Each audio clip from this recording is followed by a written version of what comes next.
Hey everyone, this is Sajuro or Chris. With the new Season 20 starting on the 18th, I wanted to cover some of the new content that we will have to explore in this new update, the Ghoul Within. Big thing to start with here. I wanted to make sure that everybody knows that if you do decide to play a ghoul, you can always go back to normal. There is a way to change from being a ghoul back to a regular character if you decide that it's something you don't like to do. So if that's you, keep in mind there's no harm in trying this out. Okay, so let's get into the pros and cons of playing as a ghoul. Pros: you're going to get access to a whole new list of perks that are exclusive to ghouls that I'll be showing and covering down below. You're going to heal from radiation. This mechanic's going to be an interesting one, and I could see it being useful in some situations, but we're going to have to wait until the actual patch comes out to find out a little bit more.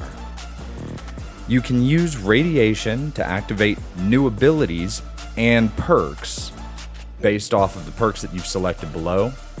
You'll have disease immunity, and you'll never get hungry or thirsty. I'm not sure how this will interact with the Overeater legendary, but it could be a nice way to stay at max, or it could eliminate the ability to use that at all. Rads do not reduce max HP, and this could be a deal breaker for some of you bloodied builds out there, depending on how the game reads rads and HP. Now to cover some of the cons that are going to be associated with this. This will disable some of the perks and you will not be able to use them as ghouls that I will have a list down below. Desguises will be required to interact with some factions and specialists. You're going to have to manage your feralness with chems in order to create a balance between your sanity and feralness. And a permanent -10 to charisma. Depending on how the game reads this could reduce your slots for perks, or it could just be an overall calculation for the game. And depending on which way they implement that, it could be a big deal for anybody who uses a lot of charisma-based perks. In order to start your journey as a ghoul, you're going to have to start with the quest. Once you hit level 50, you'll unlock a quest called Leap of Faith. This will take you over to White Springs for you to complete a short quest and start your journey as a ghoul. We'll go into a little bit more detail as far as what's involved in this quest once it's released. I was not able to currently find something that demonstrates the new way that your bars will look, but you will have to keep an eye on your feral measurements here. If you are a ghoul, you will have a new measurement to watch, and that's called your feral meter, which will replace your hunger and thirst meters. Becoming more feral will make it more difficult to aim and reduce your charisma, but as a trade-off, you'll be able to hit harder with your melee attacks, making them more powerful.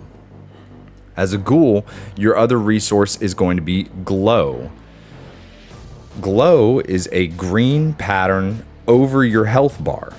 Glow increases as you take radiation damage and is used to play a role in some of the ghoul abilities and perks and effects that we'll cover below. So playing as a ghoul will also have some effects on other factions. You should note that some factions, like the Brotherhood of Steel, will become hostile as you play as a ghoul. You will be able to purchase disguises from an NPC named Jay to bypass this, but it may require you to swap outfits in order to interact with these factions from time to time. We're going to have to wait and see how that actually plays out, but I imagine that it shouldn't be too big of a deal. Okay, so in this section, I'm going to go over some of the unique perks that you get for being a ghoul. In the strength section, we have Radioactive Strength. It's 3 ranks. Expend some of your glow to deal more damage with your power attack or bash. Then we've got Brick Wall, which is 1 rank. When your glow is high, you are immune to stagger. That's great to know, but we will have to wait and see what the cutoff for a high mark on your glow actually means. Then we have Bone Shatterer. 3 ranks, make your melee weapons have a chance to cripple limbs. For your Perception, Breathe It In, 3 ranks. This reduces your radiation resistance. Then you have Eye of the Hunter, 3 ranks again. Increases your VATS accuracy from long distance. And again, we're going to have to see what exactly qualifies as the long distance trigger for this effect. Then we've got Rad Reaver. This is 1 rank. Non-auto melee attacks give you some glow, which will be helpful for using other abilities. And then Glow Hunter, 1 rank. Glowing blood traces have a chance to appear on animal corpses. For Endurance, we have Feral Rage, 4 ranks. Will make your glow perks and abilities cost 50% less. Action Diet, 4 ranks. Kills heal 8 points of HP and reduce your feral by 5%. Glowing Gut, 3 ranks. Irradiated food and drink give increased rads. Radiation Power, 3 ranks. Spend glow per hit to deal bonus damage. That could pair well with that feral aspect too. Chem Diet, 3 ranks. Chems are more effective at reducing how feral you are. And last, Thick Skin, 3 ranks. You take less ballistic damage when not wearing power armor. For Charisma, we have United Ordeal, 3 ranks. Increases special stats while on a team with a ghoul. Moral Support, 1 rank. Become feral slower whenever on a team. Glowing One, 2 ranks. Holding large amounts of glow provides more glow for nearby teammates. And Feral Presence, 2 ranks.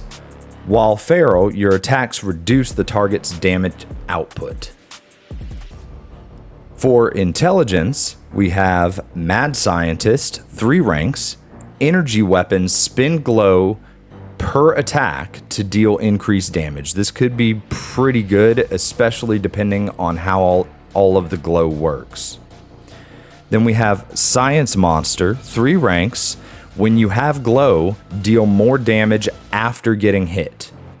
Then we have Bomb Scientist, 3 ranks. Expending glow increases the damage of your grenades. Could be really useful with those nuke grenades. Last, we've got Rad Specialist, 3 ranks. Increases rad intake on armor and power armor and doubled if you have a full matching set.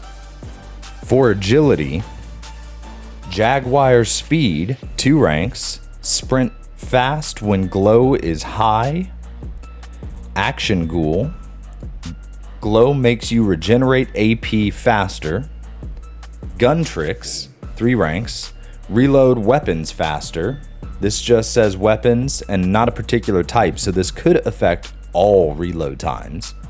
And last, Hyper Reflexes, 3 ranks. When glow is high, gain evasion chance whenever not wearing power armor. And lastly, for luck, we've got Battle Genes, 2 ranks. Regenerate HP when in combat. Glowing Critical, 3 ranks. When glow is high, deal bonus critical damage in VATS. Wild West Hands, 3 ranks. Chance to instantly reload your magazine when empty. If this works for everyone or all weapons, this could be a nice little gimmick or a little side thing if you wanted to play with this and see about continuous fire. And then Faulty Spots. 1 rank, increases weak point damage. When it comes to how these perks are going to interact with our characters as we move forward, there are quite a few unknowns with regards to what levels trigger what and who all of these perks will work for. But some of these could definitely bring some changes to the meta builds and bring some new ones to light. All in all, it could be a lot of fun to kind of implement these and play with them and see how they work. Some of the other changes that I'm really excited to see are the perk catalog changes. The perk catalog will be a filterable and sortable perk card list. I'm really excited to see the filter and sorting abilities that they're supposed to be implementing. They will also be adding another viewing mode to make it easier for navigation. And the big one that I'm really looking forward to here is the perk card catalog will offer the option to tag specific cards for quick searches. I think this will be a really grateful tool for those looking to build specific builds that don't have the cards yet, or for those who swap builds and swap perk cards often within the same loadout at your special station. They will be adding a new public event called the Big Bloom for the season as well. The event will take place at a new location called Susan's Cabin in the south of the map near the Cranberry Bog and Skyline Valley borders. You'll be doing a couple of steps like placing flowers in Susan's baskets and setting Overgrown on fire, and then it'll culminate in a fight with Beelzebub, Giant Bee of Yore. As with most seasonal events, you're going to be able to get unique rewards like plans, titles, and more. So this is definitely one to check out while the season's going on. Anyways, I know that this has been a little bit on the longer side for some of my videos, but hopefully this help gives you some insight of what's coming up and gets you as excited as I am for this new update and this new season that's going to be coming out. I put links to another video about next season that shows the rewards down below, and I'm also going to link the Fallout 76 build planner site down below as well, as they've already added in the human ghoul planner, so you can actually try out some of the different perk cards and see how everything will fit together as both a human and a ghoul. I highly recommend you head over to their site and check that out. Alright, and finally, I'm really excited about all the new things that this season is going to introduce and the new items and mechanics that they have for us to explore. Let me know what you all think in the comments down below. What are you most looking forward to, and what would you like to see introduced this season that I haven't already mentioned? As always, thank you so much for joining me. If you're interested, I stream over on Twitch, link below, and I'd love to see y'all over there. Finally, enjoy exploring the new wastelands as or with the ghouls, and I'll see you in the next one.